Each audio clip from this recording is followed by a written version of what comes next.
Bonjour, bienvenue dans cette nouvelle séquence consacrée aux ruptures imposées. Nous allons chercher à comprendre les règles qui régissent ces différents modes de rupture spécifiques que sont d'une part la résiliation judiciaire, d'autre part la rupture du contrat de travail pour un cas de force majeure. Que faut-il comprendre par cette notion de rupture imposée? Reprenons le code. L'article 1231-1 prévoit que la rupture du contrat de travail à durée indéterminée peut résulter soit d'un commun accord, soit à l'initiative d'une des parties. Mais en dehors des hypothèses visées par ce texte, il y en a d'autres. En effet, la rupture peut être prononcée par le juge, elle peut aussi résulter d'un cas de force majeure. Commençons par la résiliation judiciaire. La résolution du contrat est une sanction du défaut d'exécution prévu par le Code civil, l'article 1224. La question s'est alors posée de savoir si ce mode de rupture, spécifique au Code civil, pouvait être utilisé par l'employeur et le salarié. Initialement, la jurisprudence considérait que l'employeur pouvait utiliser ce mode de rupture dans les cas prévus par le Code du travail. Tel était le cas dans le contrat, dans le cadre de l'alternance. Mais depuis la loi de 2018, il n'est plus possible d'utiliser ce mode de rupture pour l'alternance, de sorte que, lorsque l'employeur veut invoquer une faute du salarié pour rompre le contrat de travail, il ne doit utiliser que le mode de rupture spécifique du Code du travail, c'est-à-dire le licenciement. Pour le salarié, en revanche, cette possibilité est admise, même lorsqu'il s'agit d'un salarié protégé. Attention! En droit du travail, la résolution n'a pas d'effet rétroactif, c'est pour ça qu'on parle de résiliation judiciaire. Voyons tout d'abord les conditions de la résiliation judiciaire à la demande du salarié.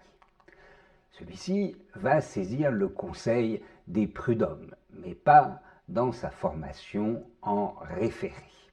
La particularité de la résiliation judiciaire, c'est que tout au long de la procédure, le contrat de travail est maintenu et se poursuit. Le salarié devra invoquer un manquement grave de l'employeur à ses obligations. C'est exactement la même chose qui est demandée en cas de prise d'acte de la rupture du contrat de travail. Ce manquement grave de l'employeur sera apprécié souverainement par les juges au jour de la décision de jugement. Voyons quelques manquements graves de l'employeur qui ont été reconnus par la jurisprudence. Tout d'abord, des faits de discrimination à l'encontre du salarié, même si ceux-ci sont anciens et qui n'ont pas fait l'objet d'une poursuite pénale. Dans une affaire bien connue, l'employeur avait critiqué l'odeur nauséabonde de sa salariée de manière vexatoire. Cela a été considéré comme une atteinte à la dignité de la salariée, constitutive d'un manquement grave de l'employeur. Une importante modification unilatérale du contrat de travail, donc imposée, constituera également un manquement grave. La non-fourniture du travail a été reconnue aussi par la jurisprudence, ainsi que le non-respect de l'obligation de sécurité, ce dernier point étant particulièrement important. La question s'est posée devant les tribunaux de la conséquence de la régularisation par l'employeur en cours de procédure. Il faut en fait savoir que la procédure peut durer un certain temps et que pendant cette procédure, l'employeur pourrait vouloir régulariser la faute qu'on lui reproche. Quelle est donc la conséquence de cette régularisation? La Cour de cassation considère qu'il appartient au juge du fond de constater si l'employeur a ou non procédé à la régularisation des manquements reprochés. Ça peut être par exemple le non-paiement d'heures supplémentaires. Et si les juges constatent qu'il y a bien eu régularisation, alors la résiliation devient sans objet, d'où l'intérêt évidemment pour l'employeur de régulariser. Mais la jurisprudence s'est ensuite interrogée dans l'hypothèse où l'employeur licencie le salarié entre-temps. C'est-à-dire qu'il y a eu la demande de résiliation, il y a eu un licenciement et après le licenciement, l'employeur a régularisé. Eh bien, la Cour de cassation considère que dans ce cas, la régularisation ne peut survenir que jusqu'à la date du licenciement et que la régularisation après le licenciement ne peut être prise en compte, de sorte que la résiliation pourra être analysée par les juges. Après avoir vu les conditions de la résiliation judiciaire selon un plan très classique, il nous faut voir les effets.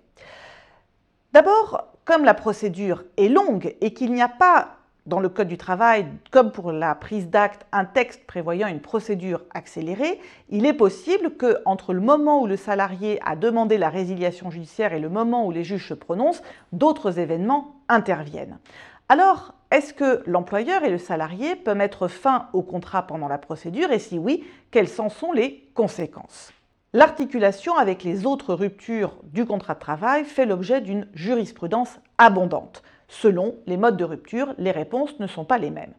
D'abord, lorsque le salarié, qui a d'abord commencé par faire une résiliation judiciaire, ensuite enchaîne sur une prise d'acte, la Cour de cassation considère que la demande de résiliation devient sans objet, mais les juges devront quand même analyser leur décision en prenant en compte les manquements invoqués à la fois sur la prise d'acte et sur la résiliation judiciaire. Que se passe-t-il si le salarié, après la demande de résiliation judiciaire, démissionne ou, autre hypothèse, parte à la retraite? Eh bien, dans ce cas, l'action en résiliation judiciaire devient sans objet, mais si on voit que les griefs invoqués par le salarié sont effectivement établis, il pourra alors obtenir réparation. Autre question, l'employeur peut-il procéder à un licenciement après la résiliation? Eh bien, très logiquement, la jurisprudence considère que l'action est sans objet, mais là encore, le juge prend en compte les griefs pour apprécier le licenciement. Lorsqu'une demande de résiliation judiciaire a été engagée, une rupture conventionnelle est-elle encore possible? Oui, mais elle rend sans objet l'action en résiliation, sauf si le salarié, après la rupture conventionnelle, choisit d'intenter une action en nullité de la convention de rupture. Est-il possible pour l'employeur de licencier le salarié alors qu'a été engagée une procédure de résiliation judiciaire? La réponse est positive, notamment si le salarié a commis entre-temps une faute. Mais il y a un risque qu'encourt l'employeur. C'est que le salarié considère qu'il s'agisse d'une mesure de rétorsion que de le licencier au lieu d'attendre la décision des juges pour rompre le contrat de travail. Il pourrait alors obtenir la nullité du licenciement en raison de l'atteinte à son droit d'ester en justice. Que se passe-t-il si les faits reprochés sont justifiés? Eh bien, les juges décideront de la rupture du contrat au jour de la décision, sauf si, entre-temps, le contrat a déjà été rompu par l'une ou l'autre des parties. En cas d'appel, la date retenue sera celle du jugement, sauf s'il y a eu poursuite de l'exécution du contrat de travail. Quels sont les effets alors de la résiliation judiciaire? Ce sont les mêmes que ceux d'un licenciement sans cause réelle et sérieuse, c'est-à-dire une condamnation au versement de toutes les indemnités. Indemnité de licenciement, indemnité de préavis, indemnité de congés payés, et il faut bien sûr rajouter les dommages et intérêts pour licenciement sans motif réel et sérieux. Relativement aux salariés protégés, les effets seront identiques à celui d'un licenciement nul. Quels sont les effets cette fois si les faits reprochés par le salarié ne sont pas justifiés? Autrement dit, si les juges considèrent que la faute de l'employeur n'est pas suffisamment grave pour justifier une résiliation judiciaire. Eh bien dans ce cas, très logiquement, le contrat est maintenu. Il y a donc poursuite de la relation contractuelle. Il est évident que la tentation est grande pour l'employeur alors d'invoquer cette action rejetée pour justifier un licenciement. Si tel est le cas, les juges considéreront que ce licenciement est sans cause réelle et sérieuse. Il est temps, pour que les choses soient bien claires, de comparer la prise d'acte de rupture avec la résiliation judiciaire. Ce sont en effet deux modes de rupture pour une même situation. Il faut alors comprendre quel est l'intérêt pour le salarié de choisir l'une plutôt que l'autre solution. Les points communs, ce sont les mêmes griefs qui sont reprochés à l'employeur, à savoir un manquement grave de l'employeur qui empêche la poursuite de la relation contractuelle. Si j'ose dire, c'est pour le salarié quelque part un licenciement de l'employeur, il a commis une faute, le contrat est rompu. Si les faits sont justifiés, c'est-à-dire que si la faute est suffisamment grave, les effets sont les mêmes, que ce soit la prise d'acte ou la résiliation judiciaire, elle produit les effets d'un licenciement sans cause réelle et sérieuse. Il y a en revanche deux grandes différences entre la prise d'acte et la résiliation judiciaire. D'abord, la procédure est vraiment différente. En effet, dans la prise d'acte, c'est le salarié qui rompt le contrat et la rupture est immédiate, alors que dans la résiliation judiciaire, c'est le juge qui prononce la rupture et ce jugement peut intervenir très longtemps après l'action engagée par le salarié. Par ailleurs, les effets sont en effet différents si les faits ne sont pas justifiés. En effet, si la faute invoquée par le salarié n'est pas suffisamment grave, dans le cas d'une prise d'acte, ça a les effets d'une démission, alors que dans la résiliation judiciaire, le contrat est maintenu. Il faudra donc, pour le salarié et souvent pour son avocat, bien réfléchir avant de faire son choix entre une prise d'acte et une résiliation judiciaire. Sa situation professionnelle après la rupture du contrat est un critère déterminant pour savoir ce qui est stratégiquement le plus intéressant à faire. Abordons désormais les cas de force majeure susceptibles de justifier une rupture du contrat de travail. Retraçons tout d'abord le cadre juridique de la force majeure. Dans le Code du travail, c'est en 2008 qu'a été introduite une section particulière traitant des conséquences d'une rupture pour des cas de force majeure. Dans le Code civil, c'est une réforme en 2016 qui a défini la force majeure pour la responsabilité contractuelle. C'est l'article 1218 du Code civil.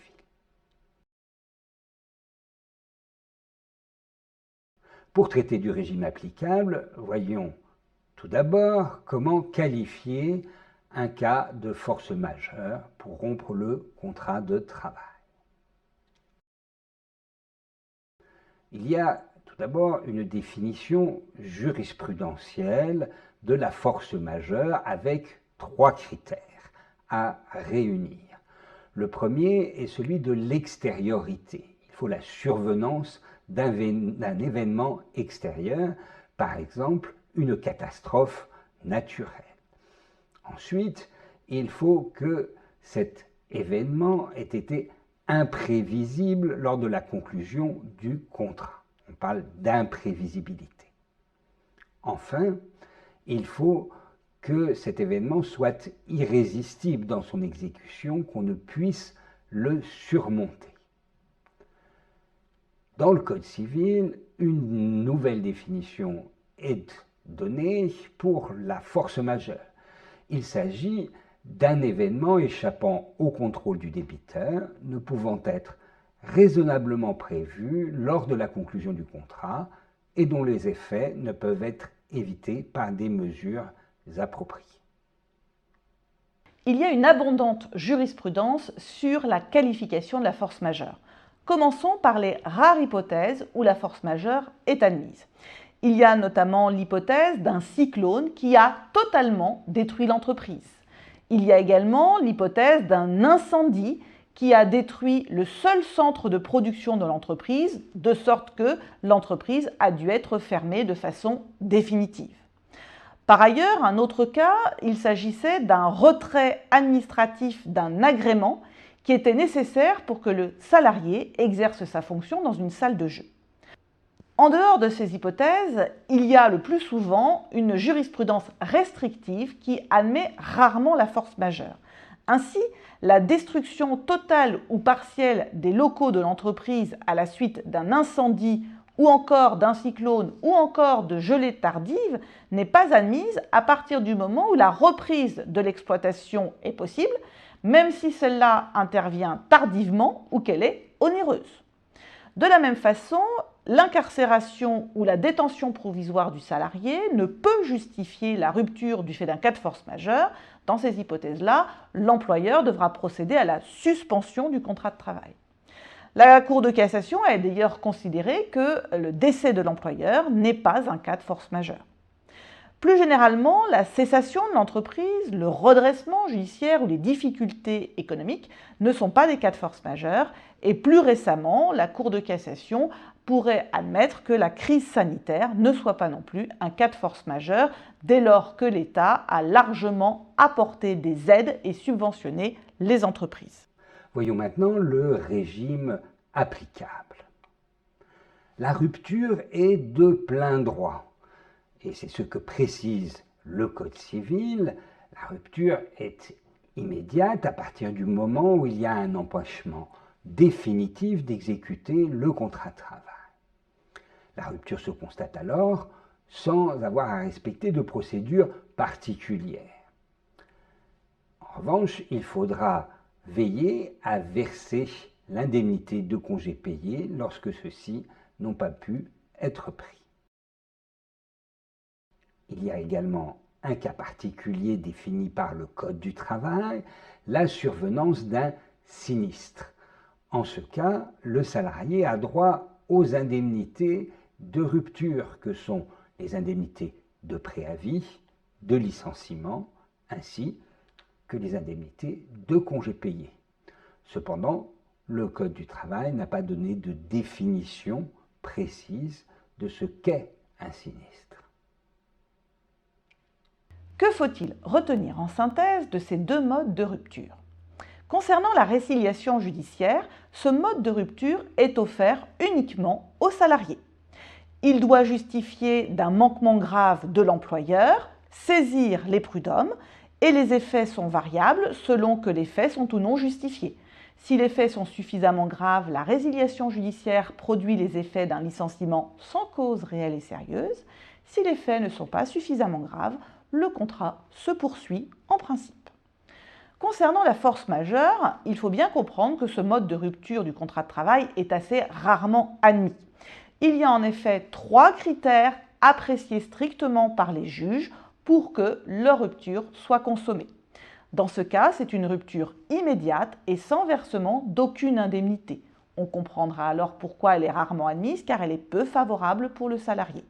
Il ne touchera des indemnités que si le cas justifiant la rupture est un sinistre, cette notion n'ayant pas été pour autant définie par la jurisprudence. Merci de votre attention.